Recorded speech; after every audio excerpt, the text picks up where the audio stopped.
Gun shop employees, what are some red flags that caused you to deny a sale of a firearm? Viewer edition. All right, folks. I'm just going to come out and say this. I'm going to get terms wrong, especially gun names and calibers and stuff. I grew up in a house that had a lot of guns. There were more guns than people, and I had 3 siblings and an uncle and cousin who were with us most of the time. I was raised on guns, and I don't know a thing about them, so I'm gonna get the stuff wrong. I don't know about your MLB 2237s or your WIIs. I don't know any of these stupid terms, so don't get at me in the comments because I don't know your terminology. Or do. I don't care. Story 1. Personal story. A family member of mine who was struggling with mental health issues, think extreme paranoia and anger, decided one day that they had had enough of the rest of the family lying to them and made threats against the family before they left to try to buy a gun. The clerk at the gun store was a family friend who realized something was off as her family never really cared about guns. We didn't have a need for them. So the clerk started probing and asked my relative what had caused the sudden interest in firearms. My relative, bless their soul, looked straight at the clerk and said, "Oh, well, I want one in case a wildcat comes by my house." We live a good 300 to 400 miles away from wildcat country. The clerk realized something was wrong and, as we later learned, had quickly figured out my relative was just barely keeping it together. So they fed my relative a lie about first-time gun purchases now needing a mandatory training course and sent my relative on their way. Then called the rest of the family. Disaster averted. That's kind of a scary personal story to know that a relative was doing something like that. I don't know where I land on all the gun issues. I think it's a complex and nuanced issues, but for the most part, I'm not a big fan of them and having them around. But boy, oh boy, if I thought that a family member who was having those kind of issues was then trying to buy a gun, I'd probably be a little worried. I hope that you're okay. Story 2.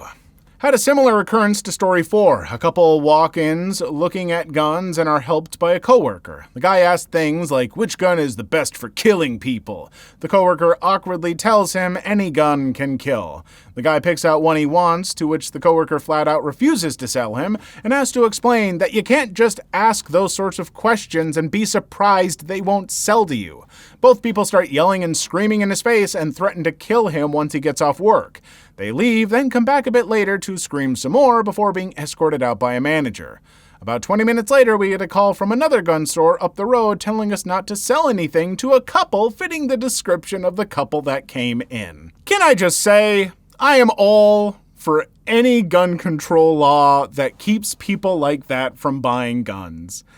Because a gun is a very serious thing. And if you're gonna joke about it, then you can't cross a line, and that line is not very far out there.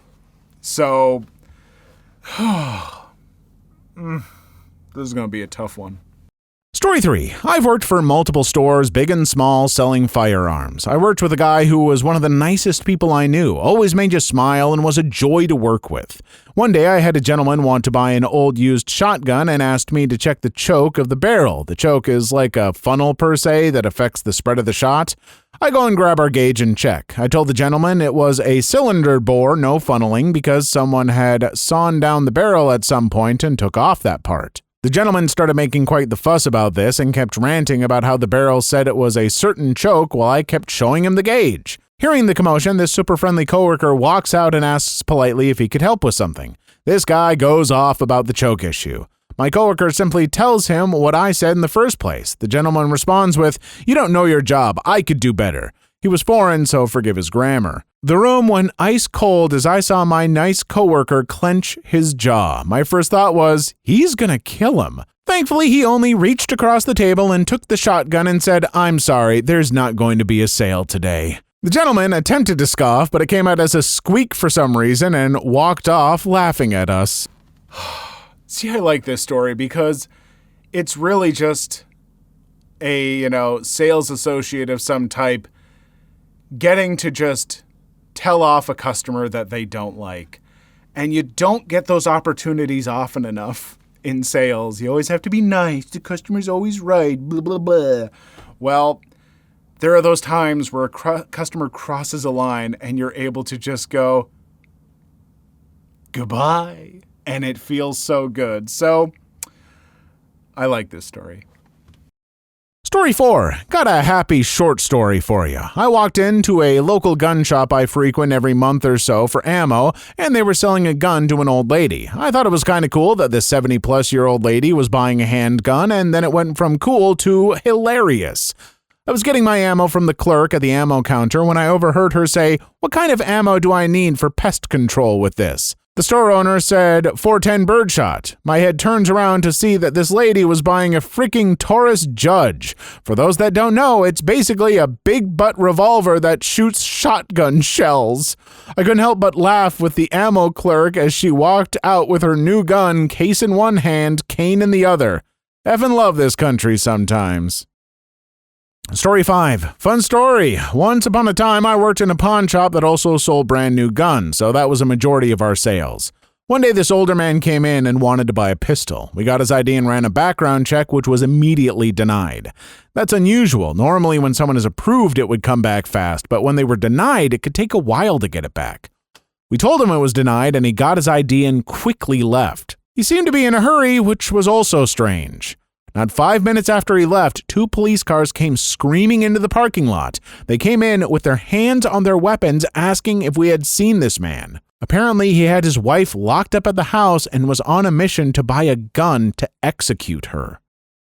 Story 6. Never worked in a gun shop, but I had a friend who did something stupid and got himself a felony. Somehow only ended up with house arrest, not sure how. After completing his house arrest, paying his fines, etc., all of his firearms were transferred to me with the agreement in place beforehand that after his daughter's 18th birthday, I would take her to a gun shop, sell the guns, and the money was to be used to help her pay for college. Fast forward to the day after the firearms were transferred into my name. He calls me up and tells me that now that he is off house arrest, fines paid, etc., that I can transfer all the guns into his wife's name after not only did the gun shop owner, but also his PO that under no circumstances was it legal for me to sell, transfer any of the firearms to anyone who lives in the same residence as him or anyone who might give him access to them while he was standing right there. Needless to say, the day after her graduation, we sold them all and the money helped her get books and so forth to begin her college education. Just why? Why do people have to be like that? Like, hey, can you do this thing for me that, so we're following the law, and then, like, after you do this stuff, it's like, okay, but now secretly break the law for me. No, you're the one in trouble for all this crap. Why? No, just do the thing that you're supposed to do. I mean, good Lord, if someone skipped part of that story and is just listening to my comment, there is no context. I'm just rambling, but this kind of stuff just frustrates me. Story 7. I worked in a gun shop in southern New Hampshire. In addition to this, I'm a recovered alcoholic, been sober over 25 years, and a disabled veteran. One morning around 10 a.m., a man came in who was so drunk I could smell him before he got to the counter. The smell was so bad, it kind of triggered me, and I had to ask my manager to deal with the man. The guy was even drunker than I suspected because he wanted us to buy his 5-year-old rifle at new/mint value, cash, which we never did anyways. His face was completely flushed and his eyes were running. I know what being grossly drunk looks like. He drove to the shop in that condition, the manager told him to leave, and may have called the cops on him. Story 8. I used to work at a family-owned gun shop, and I was accused of being racist after denying a sale because the guy kept making jokes about killing people with the gun he was looking at. The best part is, I'm a Latino male, and this was also a Latino male. Story 9. Worked in a gun shop. People were upset with me that I had to run a background check on a long gun. Had a guy reaching at me to get my attention, had guys and his fellow hotboxing in the parking lot. Had an ATF wanted guy come in. Many fun stories to share over the years. Story 10. Had a dude covered in blood refusing to give me a real ID trying to buy the, quote, biggest gun you have. Had to make a police report when the guy ditched his bloody clothes and ran from the cop I called. Fun day.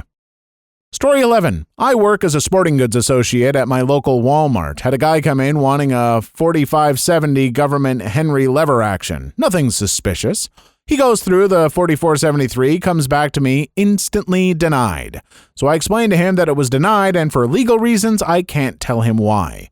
Give or take an hour and a half, and I'm going to lunch, and my friend, who's also a sporting goods associate, texted me that a couple is wanting to buy the exact same rifle. Now, this next part may be a little off because he ran this once, but he asked the man if he was related to the gentleman from before.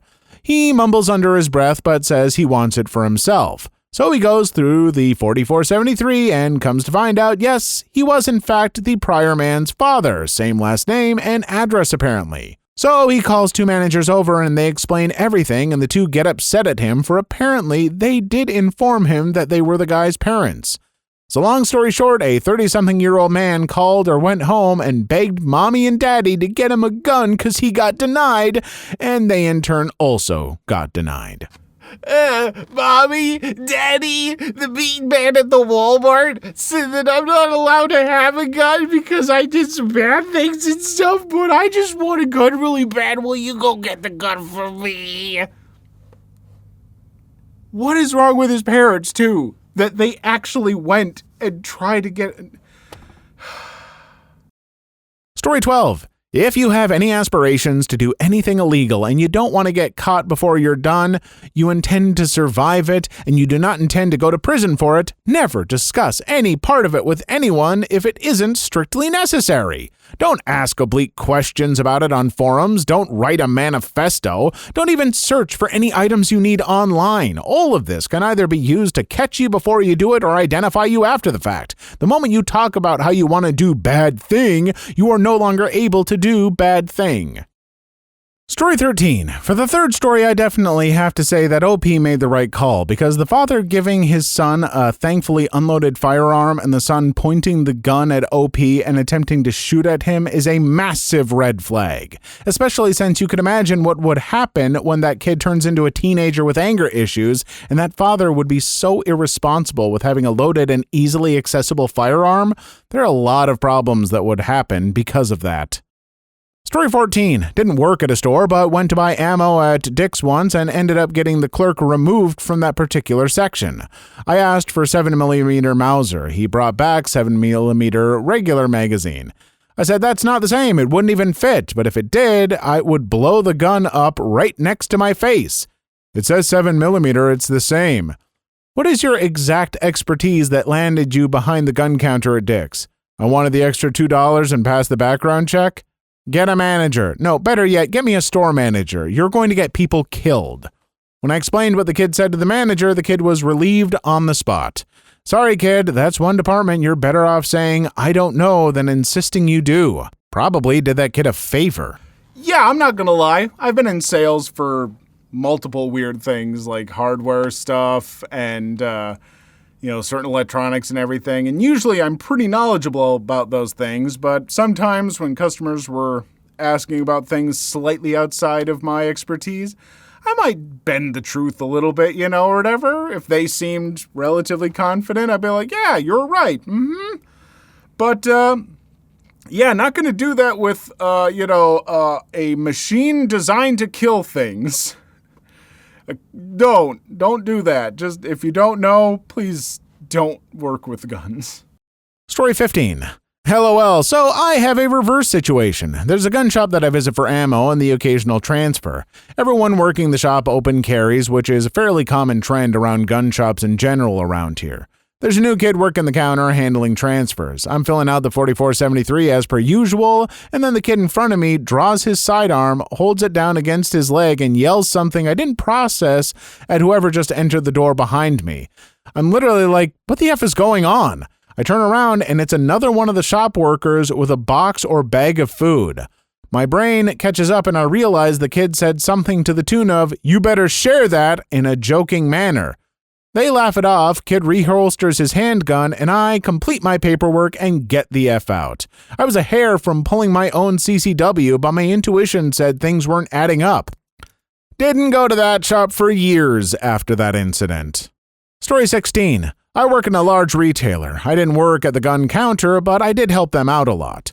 We have problems with sketchy people because of the major drug problem here and the constant flow of out-of-staters. A lady came in wanting to buy a Glock. I saw this and thought nothing of it. I then saw her talk to two other guys walking around the store. The two guys left and the lady said she was going to get a drink from the dollar store next door while her background check went through. I then saw her walk to an SUV and get money from one of the two guys. I told the manager and was instructed to keep an eye on her. After she came back, she talked to a third guy in the store. My manager decided to deny the sale and tell her that it was delayed because of government BS.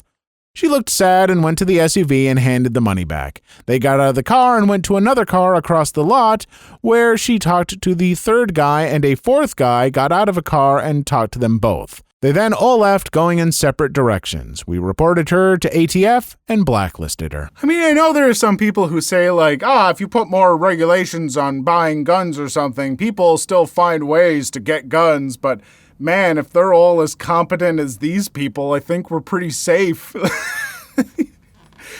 Just running these just janky operations.